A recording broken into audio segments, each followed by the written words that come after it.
तो आप major indices versus major currency pairs को देख रहे हैं।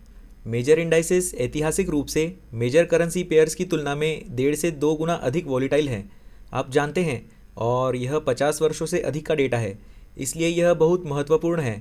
मैं जो कहूँगा वह यह है कि अपनी पोजीशंस को स्प्लिट करें और थोड़ा डाइवर्स बने, जहां आपको कम से कम आधा या मेजॉरिटी इक्विटी में, कमोडिटीज़ और फॉरेक्स, और शायद थोड़ा हिस्सा कैश और इंटरेस्ट रेट सिचुएशंस में लगाना चाहिए, जहां आप छोटे छोटे पोजीशंस ले सकते हैं या ट्रेड कर सकते हैं। अनिवार्य रूप से छोटे टाइम फ्रेम में होने वाले अपॉर्चुनिटीज़ के साथ डे ट्रेड कर सकते हैं। मुझे लगता है कि यदि आप शुरुआत कर रहे हैं तो आपका टाइम हॉराइज़न प्रत्येक पोजीशन पर 1 से 3 महीने का होना चाहिए। सभी एसेट क्लासेस में आप व्यक्तिगत रूप से जानते हैं कि मैं 65% इक्विटीज़ करता हूँ, क्योंकि यह संभवतः सबसे वॉलीटाइल एसेट क्लास है। 20% कमोडिटीज़, 10% फॉरेक्स में, और कैश या मार्जिन को रिजर्व में रखता हूँ। इसलिए आप वास्तव में बहुत ही शॉर्ट अपॉर्चुनिटीज़ का लाभ उठा सकते हैं। in reserve, so you can actually take advantage of very short-term opportunities. Anyone else? Yeah. उदाहरण के लिए, जब आप ट्रेडिंग शुरू करना चाहते हैं और पहली समस्या यह आती है कि आपके पास 100 अलग अलग ब्रोकर हैं, और आपकी राय में हमें सही ब्रोकर खोजने के लिए किस क्राइटेरिया का उपयोग करना चाहिए?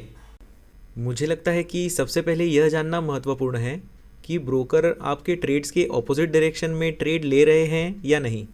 So, मेरा मतलब है कि आप पाएंगे कि जब आप रिटेल ट्रेडर होते हैं तो इंडस्ट्री में बहुत कॉन्फ्लिक्ट ऑफ इंटरेस्ट होता है। जाहिर है कि कमीशन की सिचुएशन और स्प्रेड की सिचुएशन होती है। सिर्फ इसलिए कि स्प्रेड कम और कमीशन कम है, इसका मतलब यह नहीं है कि यह अच्छी बात है, क्योंकि इसका मतलब यह है कि ब्रोकर आपके अकाउंट को और अधिक एग्रेसिव तरीके से बदलने की कोशिश करेंगे, इसलिए आप उन्हें उतना ही पैसा देते हैं, तो वे आपको ऐसी चीज़ करने के लिए कहेंगे जो ज़रूरी नहीं कि आपके लिए अच्छी हो। तो जाहिर है कि कॉस्ट ऑफ ट्रेडिंग एक मुद्दा है, लेकिन मुझे लगता है कि यह वास्तव में महत्वपूर्ण है कि आप ऐसे ब्रोकर खोजें जो आपके ट्रेड्स के ऑपोजिट डायरेक्शन में ट्रेड आक्रामक रूप से नहीं ले रहे हैं, क्योंकि यह ट्रेडर्स के इंटरेस्ट का एक बड़ा कॉन्फ्लिक्ट है। इसलिए आप जानते हैं कि स्प्रेड बेटिंग और CFD जैसे प्रोडक्ट्स में उनमें से बहुत से अभी भी ऐसा करते हैं, इसलिए वे आपकी पोजीशन के दूसरे डायरेक्शन पर बिना किसी हेजिंग के ट्रेड्स लेते हैं, इसलिए वे वास्तव में पसंद करेंगे कि आप पैसा न कमाएं। We'll take one more. Yeah. तो आप देख रहे हैं कि ब्रोकरेज फीस में बड़ी गिरावट आई है, फीस में कमी आ रही है और फीस में लगातार कमी हो रही है। ट्रेडिंग हमेशा से ही ट्रेडिंग और ब्रोकिंग के बीच की लड़ाई रही है। क्या आपको लगता है कि इस लड़ाई का ब्रोकर्स को ज़्यादा या कम फायदा है, उस अर्थ में और जैसा कि आप कहते हैं?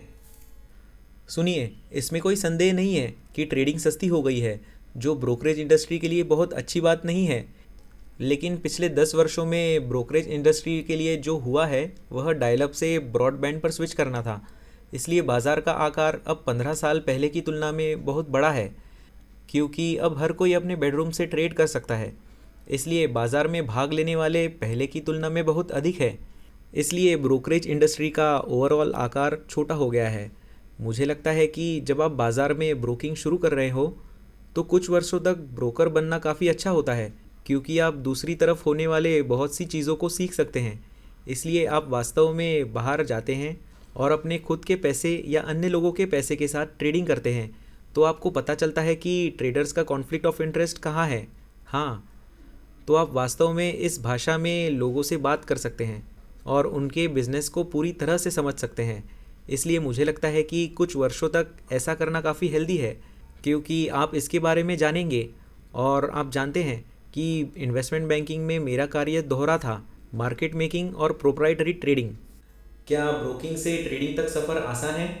यह इतना आसान नहीं है, लेकिन जब तक आप बाहर से इसमें जाते हैं और कहते हैं कि मैं केवल कुछ साल ही रहूँगा और जिन लोगों के लिए आप काम करना चाहते हैं उन्हें यह समझाऊँगा, आप यह सब सीखने के लिए कर रहे हैं। आप जानते हैं कि यह पैसे के लिए या लोगों के चेहरे का नकाब उतारने के लिए नहीं है। हाँ, तो ठीक है, यह काफ़ी हेल्दी है, लोग इसे सकारात्मक दृष्टि से देखेंगे, लेकिन आपको स्पष्ट रूप से इस संदर्भ को समझना होगा और आपको इस मानसिकता के साथ इसमें जाना होगा कि आप वहाँ हमेशा के लिए नहीं रहने वाले हैं, आप केवल सीखने के लिए जा रहे हैं, फिर आप कहीं और भी जा सकते हैं। तो आपने 3 सबसे बड़े इन्वेस्टमेंट बैंक्स में काम किया है, क्या आप कहेंगे कि बैंकों के बीच सक्सेस के कल्चर में बहुत अंतर है? Or the culture of success between the banks? मैं कहूँगा कि गोल्डमैन सैक्स और बाकी बाज़ार के बीच एक बड़ा अंतर है।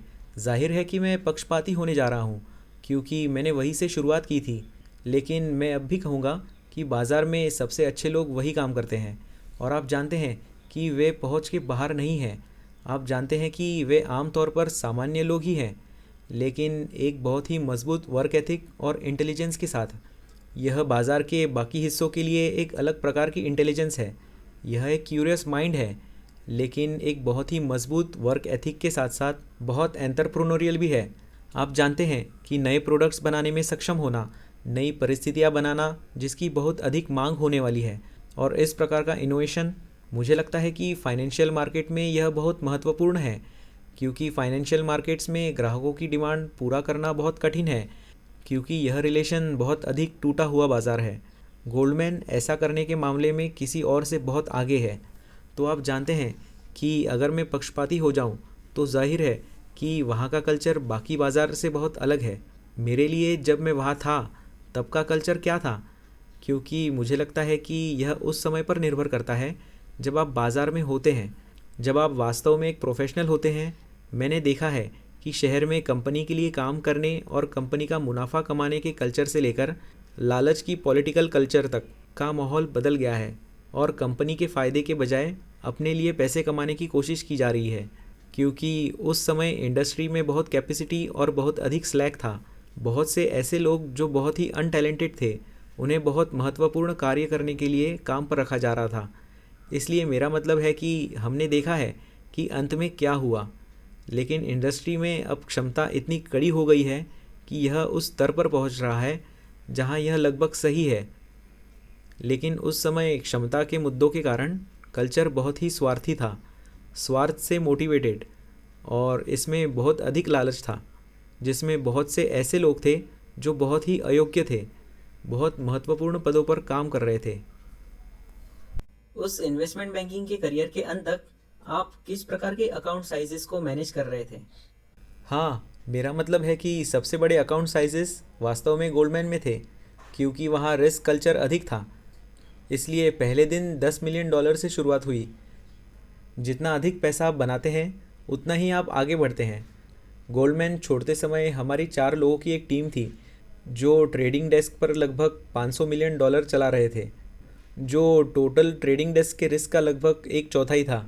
इसलिए यह एक नंबर टीम थी जो हम TMT टेक्नोलॉजी मीडिया टेलीकॉम्स कर रहे थे। फिर लेमन ब्रदर्स, बहुत स्ट्रेंज सिचुएशन है। मेरे आसपास के अधिकांश लोगों के पास 10 से 20 मिलियन से अधिक कैपिटल नहीं था। जब मैं पहुंचा 2 साल के भीतर यह 4 था और 2 साल के भीतर हर किसी के पास $200 से $300 मिलियन का कैपिटल था। इसलिए वास्तव में उस समय मेरे जैसे लोगों को डेस्क के रिस्क प्रोफाइल को बढ़ाने के लिए लाया गया था, यह कहने के लिए कि यह हाथ से निकल गया था, यह कम आंकना था। यही कारणों में से एक है कि मैंने लेमन को क्यों छोड़ दिया, क्योंकि आसपास के बहुत से लोग जो पहले बहुत कम समय में बहुत कम कैपिटल के साथ वहाँ थे, उनके पास बहुत अधिक कैपिटल था। इसलिए ज़रूरी नहीं है कि वे इतनी बड़ी कैपिटल के लायक हो। फिर JP मॉर्गन में भी वही स्थिति, शायद ही किसी के पास कैपिटल था। लेकिन फिर मैं आया और सीमा के रूप में $100 मिलियन के कैपिटल के साथ समाप्त हुआ। तो कभी भी 50 से $100 मिलियन, लेकिन सबसे बड़ा कैपिटल शायद व्यक्तिगत रूप से 200 से $300 मिलियन जैसा है, लेकिन एक टीम में काम करना लगभग 500 पर था। But the biggest risk one is probably like $200 to $300 million personally, but working in a team on 500. Work life balance के बारे में क्या आपका वर्क और लाइफ बैलेंस था? उन दिनों वर्क लाइफ बैलेंस की बात ही भूल जाइए, यह तो अस्तित्व में ही नहीं था। मेरा मतलब है कि मुझे याद है कि एक सामान्य दिन में सुबह 5 बजे उठना, टैक्सी ड्राइवर्स का 5:30 बजे बाहर आना और आपका 10 से 6 बजे तक ऑफिस में होना, फिर बाज़ार 4:35 को बंद होना। लेकिन फिर आप अमेरिका में रात 9 से 10 बजे तक ट्रेडिंग करते हैं, और फिर यदि आपके पास एशिया में परिस्थितियां हैं तो हांगकांग में ट्रेडर्स आपको सुबह 2 बजे कॉल करेंगे। और फिर बिजनेस का एक सोशल साइड भी है जहां स्पष्ट रूप से बुल मार्केट ट्रेडर्स को सेल्स पीपल के साथ हर समय बाहर जाने के लिए कहा जाता है, क्योंकि क्लाइंट्स ट्रेडर से मिलना चाहते हैं क्योंकि क्लाइंट्स ने अपना पैसा उनको ट्रेडिंग के लिए दिया है। इसलिए आप आमतौर पर सप्ताह में 2 या 3 रातें सुबह 1 या 2 बजे तक बाहर रहते हैं। मेरा मतलब है, मुझे याद है कि पर्सनल लाइफ के संदर्भ में एक स्थिति मेरे दिमाग में आती है। मुझे याद है कि मैंने एक लड़की को डेट करना शुरू किया और फिर कुछ महीनों बाद हम बहुत अच्छे से मिल रहे थे और वह नॉर्थ लंदन में मेरे घर के पास रहती थी। इसलिए मैंने कहा कि तुम यहाँ सप्ताह में मेरे यहाँ कुछ रातें क्यों नहीं बिताती हो।